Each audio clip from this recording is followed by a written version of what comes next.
પ્રકાશ, પ્રગતિ અને પવિત્રતા દીપમાલા ન્યૂઝ. દીપમાલાના સર્વ દર્શક મિત્રોને મારા નમસ્કાર. મતદાન દરેક નાગરિકનો અધિકાર જ નહીં પરંતુ પવિત્ર ફરજ છે. લોકશાહી દેશને મજબૂત બનાવવા માટે દરેક વ્યક્તિએ પોતાને મત આપવો ખૂબ જ જરૂરી છે. મતદાન દ્વારા આપણે યોગ્ય નેતૃત્વ પસંદ કરી શકીએ છીએ જે દેશ અને સમાજના વિકાસ માટે કામ કરે છે.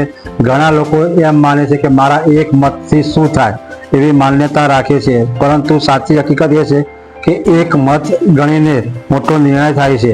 જે આપણે મતદાન કરીએ તો આપણી જગ્યાએ યોગ્ય નિર્ણય લઈ શકીએ છીએ જો આપણે ભવિષ્યને અસર કરી શકે છે. આથી દરેક નાગરિકને વિનંતી છે કે મતદાનના દિવસે પોતાના તમામ કામો છોડી પહેલા મતદાન કેન્દ્રે જઈ પોતાનો મત આપી અને અપાવવા વિનંતી કરું છું.